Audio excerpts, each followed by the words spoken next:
Hi, Guy Powell here, and welcome to the next episode of the backstory on the Shroud of Turin. If you haven't already done so, please visit guypowell.com and sign up for more episodes.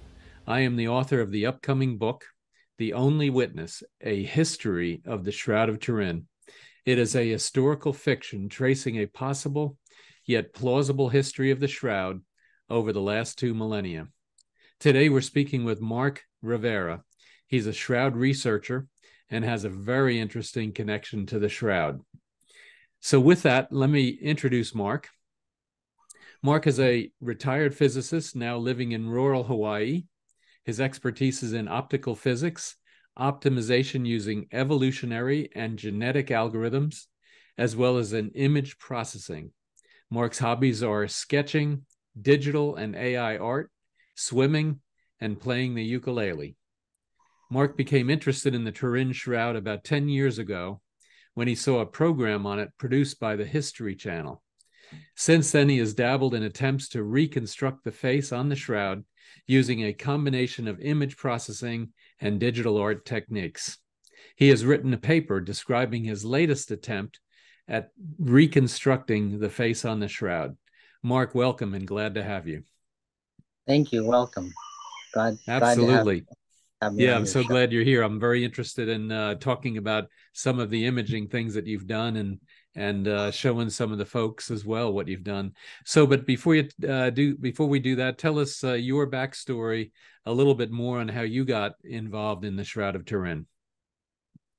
Well, like I said, I originally saw a program on TV by the History Channel where I think it was called the Real Face of Jesus or something like that. And I think it was probably I had heard of the Shroud before that, but I was just kind of like, well, whatever. but when I saw that show, I really became interested. Um, and then, of course, in the program, they had a fellow on. I can't remember his name now, but he attempted to use some three-dimensional digital techniques to reconstruct the face. And I thought to myself, well, being an image processing expert, wonder what I can do with it. So I played around for a number of years, just on and off. But the images I had of the shroud, I had just pulled down from the web, so they weren't really high quality images. And finally, not too long ago, maybe about oh 3 or 4 months ago, I finally contacted Barry Schwartz, explained to him what I wanted to do, and I needed a high quality um, uh, scientific image. And he was generous enough to send it to me, which he did. And I spent a month or two, analyzing that image, and finally came out with a result, which I have written in a paper describing the whole process. Um, but of course, there's still much more to do and much more that I can imagine doing. So it's kind of my first cut with a professional photograph of the shroud. Yeah, yeah, absolutely, and we're going to be showing a couple of those images here. So what kind of was that process? What were some of the key steps that you took to go from the image that Barry sent you to the final image that we'll show here in a little bit? Yeah, the process is what's known as hypothesis testing. And the way to think of it is you want to, if I have a picture of, say, an airplane flying off in the distance, um, but there's noise and clouds and other things that kind of get in the way. If I can create a three-dimensional model of that airplane flying in the air and model the propagation of light through the atmosphere, I can produce a simulation of the actual physical situation. Once I have a simulation of that physical situation, I can model a camera looking at that situation. And what you do is you then compare your model picture based on the model, three-dimensional model you've constructed, the actual photograph. And you do this comparison. How you do that comparison is you subtract the model image from the real image. And what should be left is artifacts of reality, which would be noise sources and things like that. So what I've done is not quite as advanced as that, but something along those lines, where I created a, a model image of a face and continued to refine that model by subtracting it from the actual data, the actual image. And the image that's left over should be just artifacts of the cloth. And so I basically did this by a very long iterative process of constructing the model, doing a subtraction, analyzing what was left, deciding what belonged to the cloth, what belonged to the image, and transferring those artifacts from either the residual or the image model. And I kept that iterative process going until I was satisfied that I had all the major pieces of the face on one image with all the artifacts of the cloth on another image. So do you have to try and explain what those artifacts are? So one of the things I've seen on the shroud is that the thread every half inch or three quarters of an inch kind of has a slightly different color. And it looks like that might be from the cloth weaving process. So would that be something that you might remove? Yes, that would be something I would remove. So when I create the model doesn't have these natural variations in cloth. Um, so when you do the subtraction, what's left is just the variations in the cloth. So things like folds in the cloth, blood stains, these variations in color, they're left behind. Mm. Yeah, it's so funny, and one of the software packages that we use in our business is a simulation package, and it sounds exactly like that. So you adjust all these parameters to develop a simulation of reality, and then you compare that Right. simulation to reality, and then you adjust the parameters a little bit further to get the error down to a smaller difference. So it sounds like it's a process like that. It is it's very similar to a process like that. And something people might be familiar with, if you see a graph of actual data and it's a curve of some sort, but there's a lot of noise and static riding on that curve, but you can kind of see, well, there's kind of a general shape going on here. Well, a lot of times scientists will say, well, in a perfect world, that would be a nice curve that's an exponential shape or a hyperbolic shape. They would assign some shape to it based upon the process that they know is happening. So they'll create a model that conforms to that shape, and they'll subtract that model from the image, the actual data, and what's left is ideally just random noise. Mm. So it's a very similar concept. You have a model, you have the data, you refine your model until what's left when you subtract it is just raw noise, either noise or artifacts that you know are there Mm. and you don't want to transfer to your model. Yeah, so interesting because so what that means then is something like blood, which you can recognize maybe on the cloth. So there's the Yep. E on the forehead, so that you know what it Yep. is. And then Yep. it's so funny that you're doing that because that's exactly what this software does, is that Yeah. you're trying to get those errors down to be as random as possible. Right. And minus then of course the errors that might be there due to these known artifacts No, and no. what have you. Yeah, And that's fascinating. the random noise, which I would call the snow or the static, like if you look at an old TV set and you tune it slightly off the frequency, you just get this snow and this static. And that noise, because it's random, is relatively easy to identify Mm. uh, as noise. What's more difficult to identify is what they call correlated noise, which is these amorphous blobs or shapes or patterns that might show up. That's more difficult to remove because you're not completely certain of what form these patterns.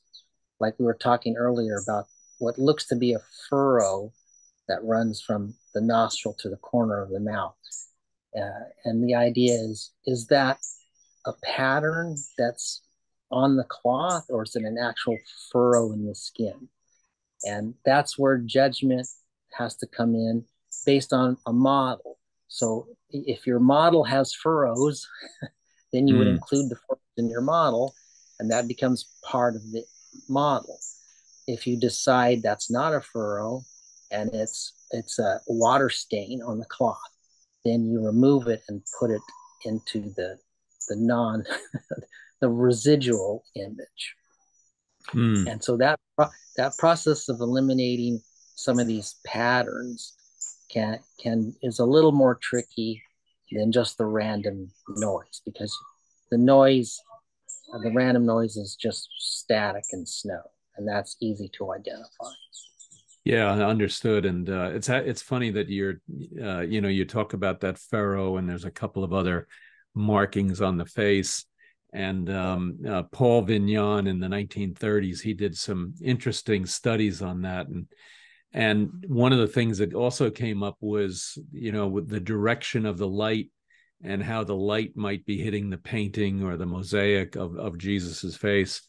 And now in our case, or in the man in the shroud's case, are you assuming though that the light is, I think the term is vertically collimated? Are you assuming that, or you mean the formation of the image? yeah, yeah. Yeah, but I guess I don't know the physical process that formed the image, but the assumption I made was that the intensity of the image on the cloth is proportional to the distance between the surface of the face and wherever the cloth was. So, for instance, if you imagine a cloth just laying prone on someone's face, you'd expect the cloth to touch the tip of the nose, maybe the brows, and like you were mentioning or brought up before, the hair. So the cloth will drape. And the intensity you see in the image, we presume, or some people presume, is proportional to that distance. And that's what gives the three-dimensional information that's contained in the shroud. So I made no attempt, at least in the paper, I've been making some attempts to correct for the drapiness of the, I don't know how else to put it. It's like the shroud, the cloth was not a flat plate, like a photographic plate where the image is projected onto this flat plate. You have this curved surface in which the image was projected on. And we can guess how that curved surface might have looked to some degree, and then subtract the effect that would have. And Yeah, I so, was like wondering about. Sorry, go ahead. one of the things you point out was that the hair looks very prominent in terms of its intensity relative to the rest of the face.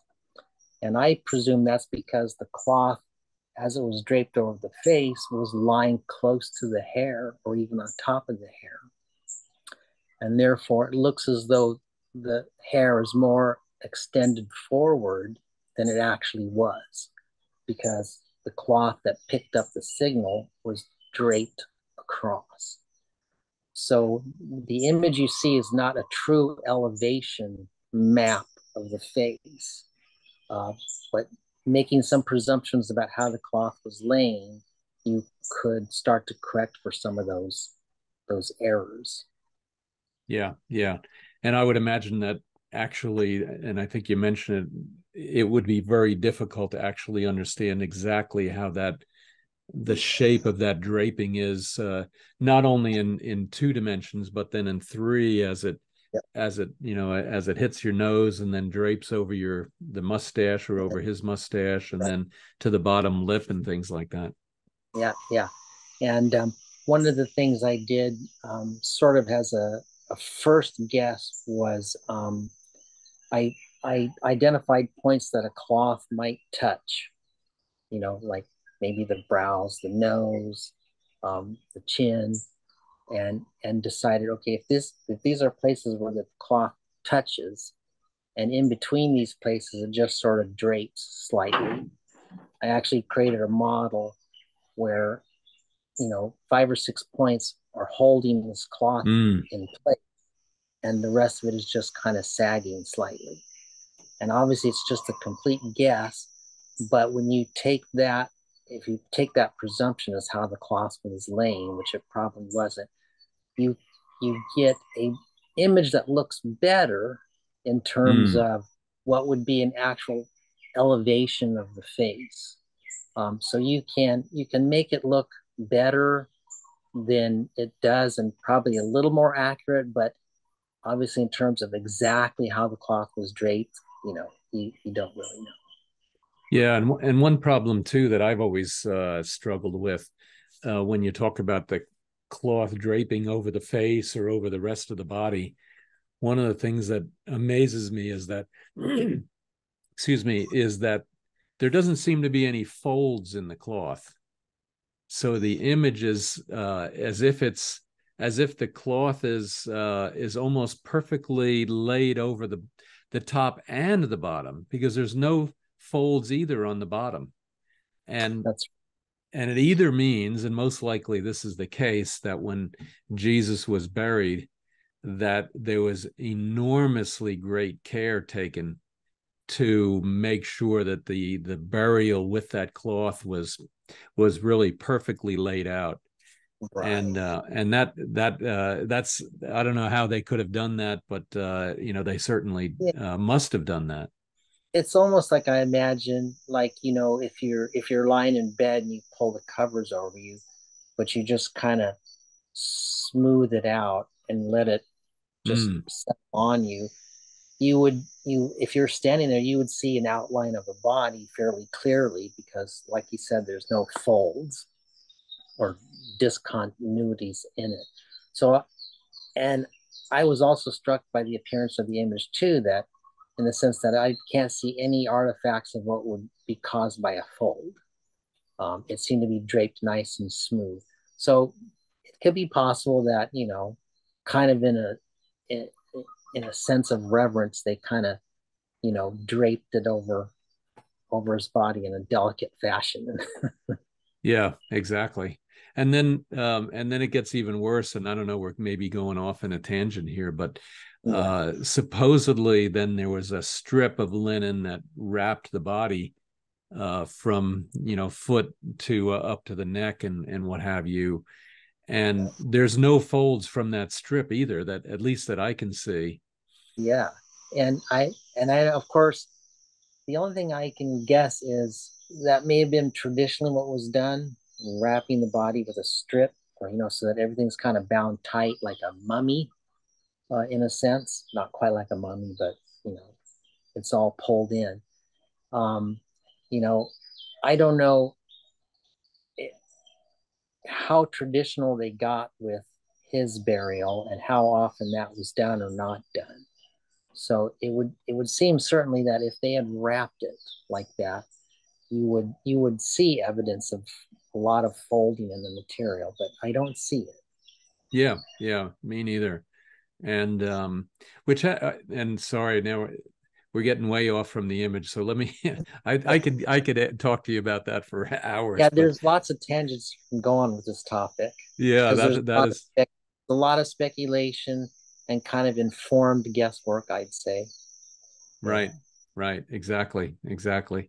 Now yeah, so we talked about the hair, and it makes sense what you talked about in terms of how the cloth is going to be draped over the hair, and therefore it may be artificially more pronounced than it actually was.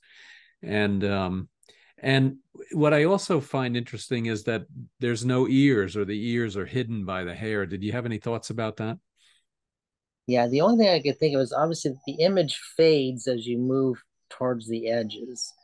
And if there was indeed a formation caused by some collimated light that went straight up, then it would make sense that if this cloth was just sort of loosely draped, that the ears would sort of be hidden, because the light the light doesn't Mm. just capture much of the ear or just an edge of it.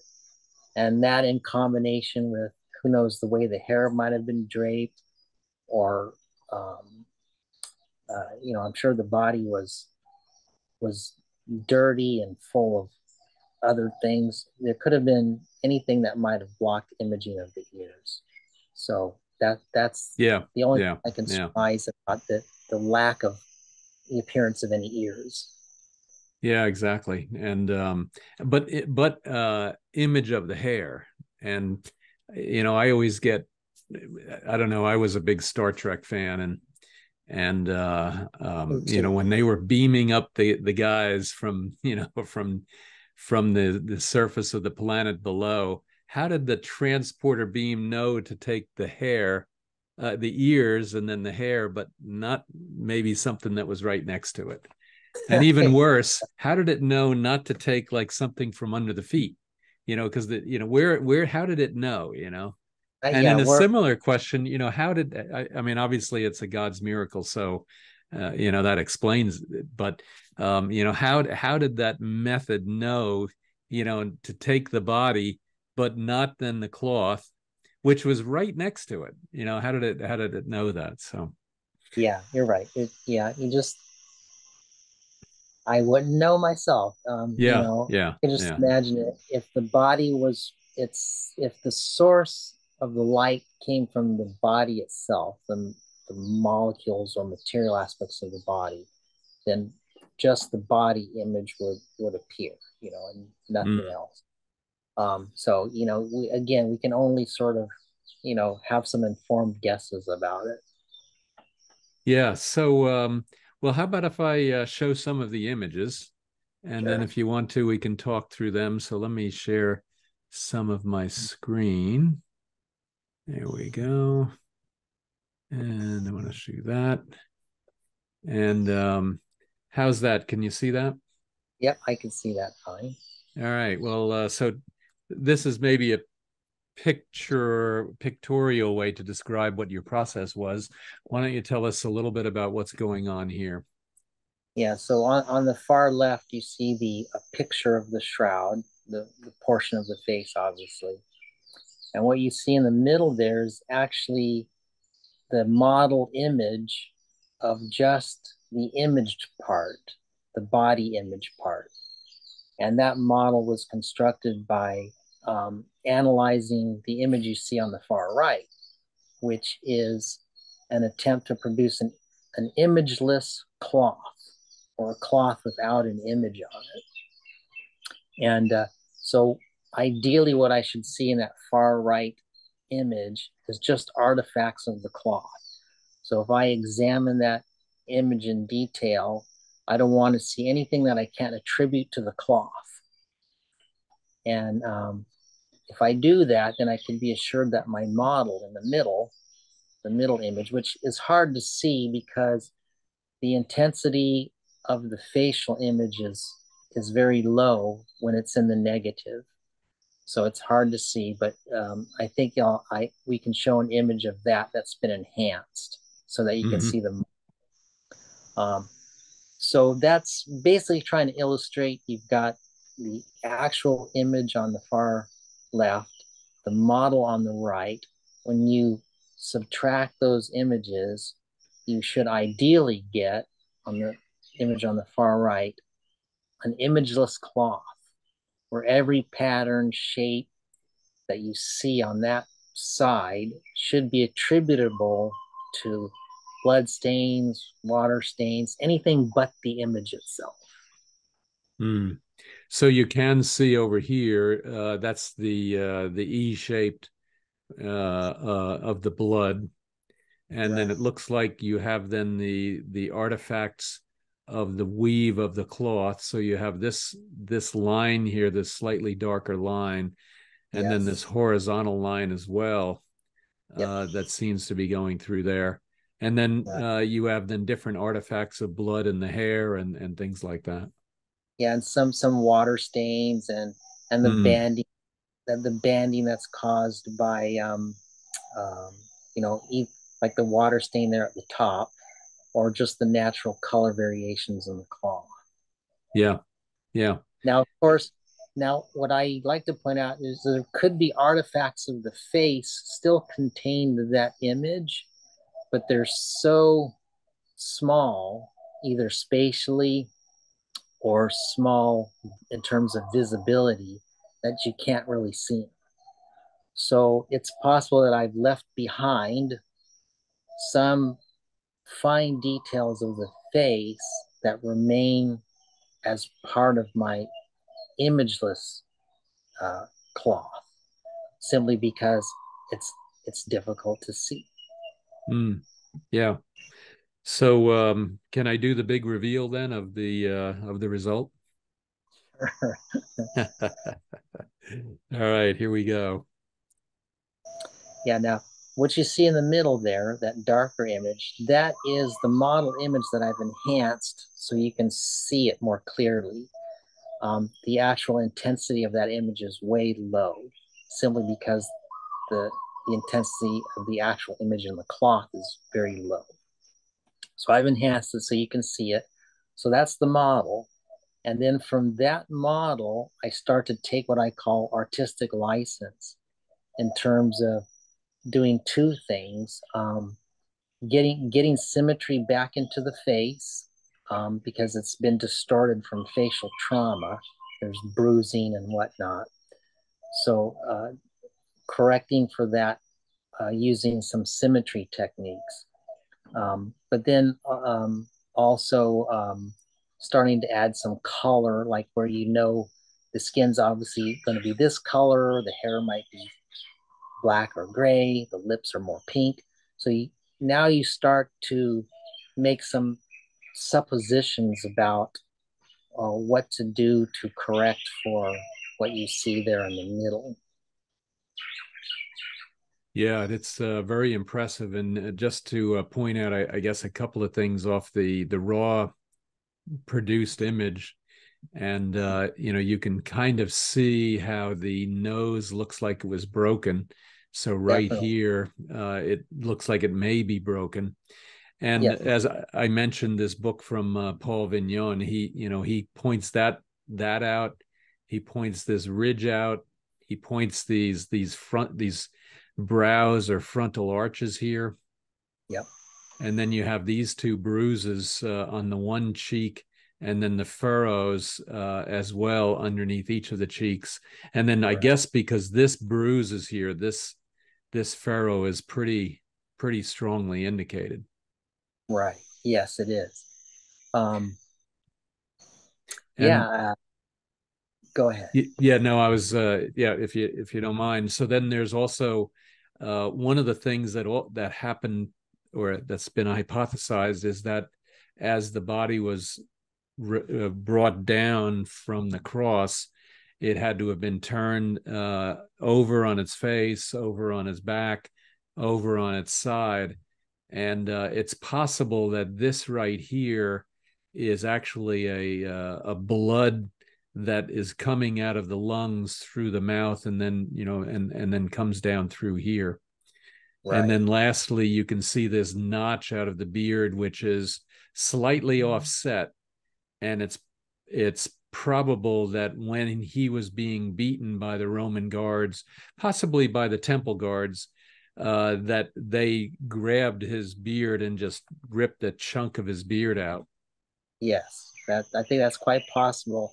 I know that I don't know. I've just seen movies of first century, Palestine, where um, the leaders of the Jewish um, community, they grew long beards, and if someone blasphemed, they grab some of their beard and pull it out, in frustration, I suppose. But so it seems as though I'm not a historian, that it was a common Mm. way to express dissatisfaction to pull some of your beard out.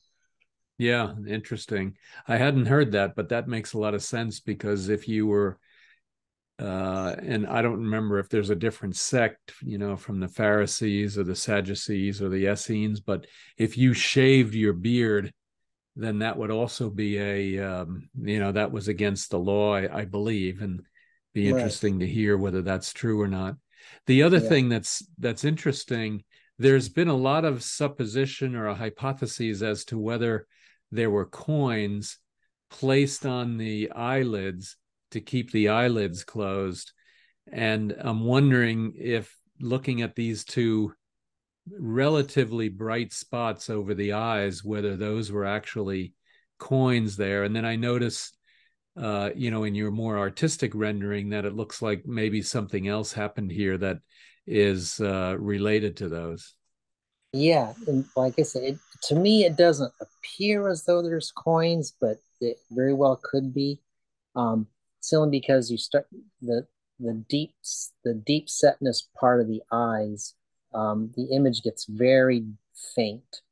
Mm, So it's hard to see what's going on in the deeper portions of the eyes or even the sides of the face.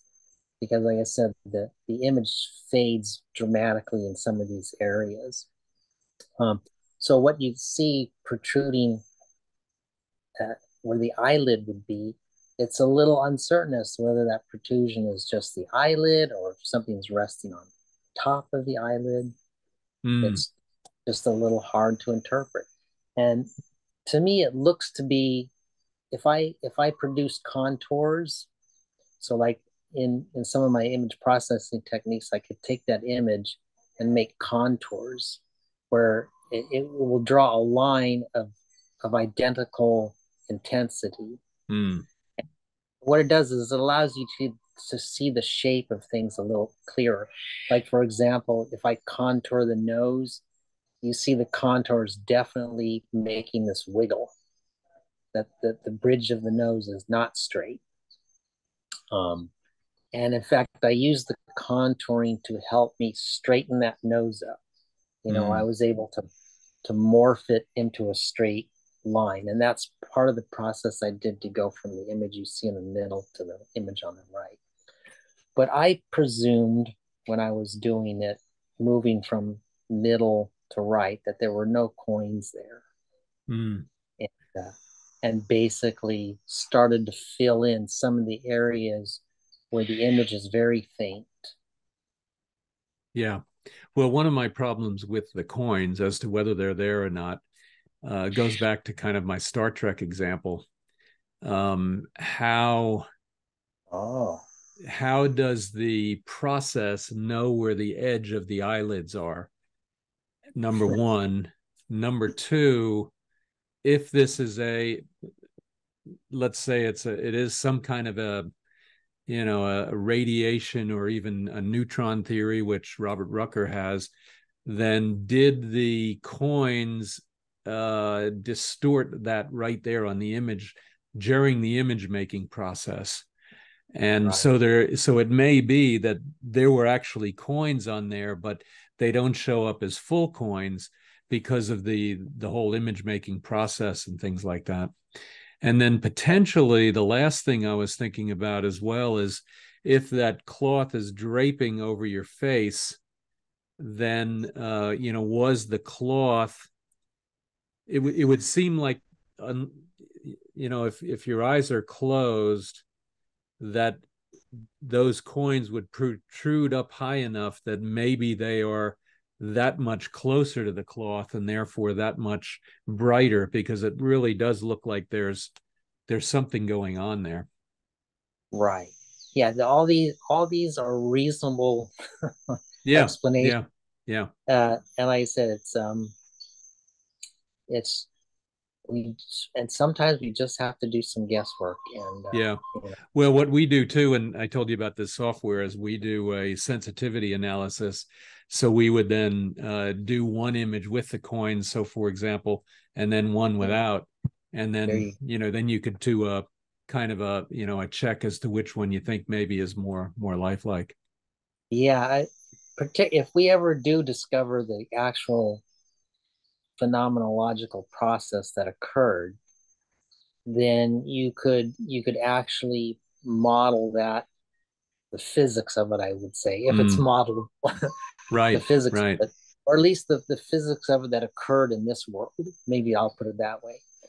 the response of the molecules um, to whatever was happening to them.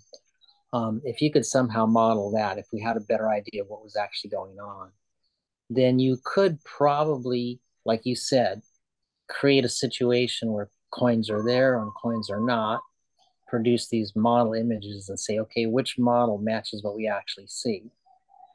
Well, it looks like the one without coins is more Mm. plausible than the one with coins, something like that. Yeah, yeah, yeah, So, yeah. who knows what the future will bring, but Yep, yep.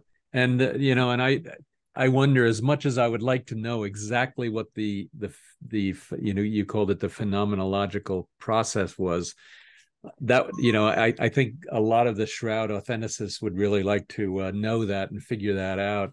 On the other yeah, hand, if it were truly a miraculous, then it's we might just be what is it, waving or searching out rainbows, searching for the end of the rainbow, and right, we'll never find it because it was truly miraculous. right. Yeah, And so there's kind of like, well, we can get this close to how we think would happen, but then there's that a miracle happened here. and right. and And I then guess, yeah, as a physicist, I think to myself, well, even during a miracle, the physical molecules are responding to something, you mm, know, um, the hand of God or something. But at any rate, let's say the molecules emit some radiation for some reason. Well, then the molecules themselves might lose energy, which would mean they would decay into a different molecular state. So there's you could still sort of guess how the physical world would respond to something behind what's happening mm, that you mm. can't know because maybe it's non-physical in some way. But the response of the physical to that could be modeled to some degree. Yeah, yeah, interesting. um I don't know. This gets way back into my college days, but I remember I took this advanced mathematics course, and I can't remember what it was called, but what our goal or one of the things that came out of it was, how do you mathematically model an explosion of some kind? And what what you would do is you would say, well, I can't model the actual explosion because there's just too much going on. But if I step away from the explosion 10 feet or 100 feet, then all of a sudden there's something that I can actually, put into a mathematical model. So I can kind of have this mathematical model that goes up to a certain closeness to the explosion. And then, there's something beyond that, the math doesn't work, or I can't figure out the math to do it. Right. It's actually the same thing with, say, black holes. Yeah, Um, yeah, as you move toward the middle center of a black hole, basically the laws of physics as we know them start to break down. You get in this point that they call a singularity, where you can't really trust the model beyond a certain point. But at a certain distance from the black hole, we can kind of trust the models. But as you go closer to the black hole, it's like kind of all bets are off because your model starts to break down. yeah, exactly, exactly. Well, this is, to me, this is phenomenal work. It is just so impressive and so just awesome. I mean, it's just Oh, thank awe-inspiring you. as Thank to you. what you've done. I really appreciate it, Yeah. and appreciate the time spending with us today. Do you have any other thoughts or comments that you want to mention before we close up? I guess the only comment I would say is that this is kind of my first pass at doing this kind of thing with a high quality image. And I could think of other processes that I can do that would augment this process or maybe even do a better job, which are much more involved processes, more detailed modeling and things like that. Um, so to me, I look at this as kind of a first blush or proof of concept, maybe, that if we can create physical three-dimensional models of what we think occurred, and then we produce an image in cyberspace of what occurred, and then we compare that to our actual image. we can keep tweaking the model and guessing what we think happened or didn't happen until we're able to produce an image that matches very close to the one we see. Mm. And then we could be assured that our model is a model of what may have actually happened. And that to me is like the sort of the ultimate form of the process that I've started here. Yeah, well, and it is a phenomenal start. Actually, one more question or thought for you, and that is the cloth itself is a weave, and so you have cloths going or thread going up and down between the as the weave and the weft and it goes across horizontally and then vertically. Um, would there be a way to kind of correct the image based on kind of flattening that out in some fashion and then do the analysis? Oh, absolutely. The thing about weave, like patterns like a weave, um, there's a mathematical technique that can measure the frequency and amplitude and phase of that weave.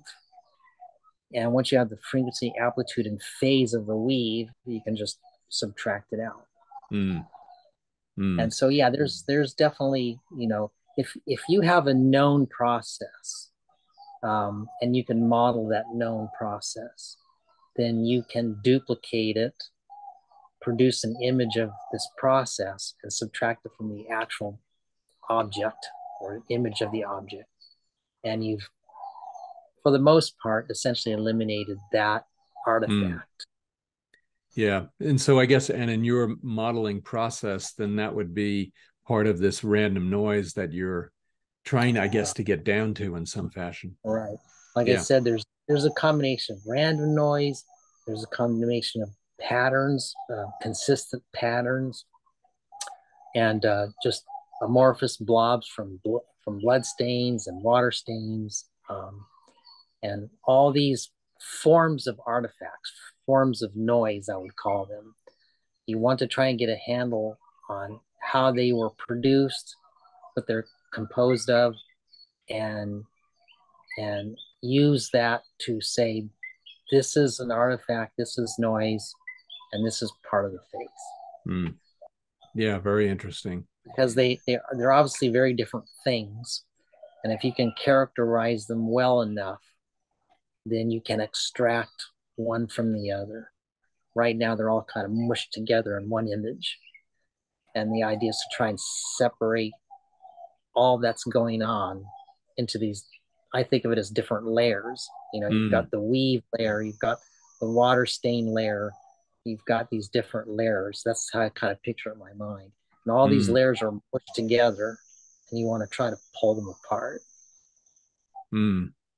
Well, I learned a lot from what you did in terms of the bruising and then the mustache and the shape of the mustache and the beard and things. And so I think you've definitely moved the sciences forward with the shroud. So congratulations on that. And I'm Well, they hoping that as you move forward generally with, the next layers of levels of refinement, I think there's going to be some very eye-opening things that come out of that. I So, hope but so. with that, we've got to kind of break.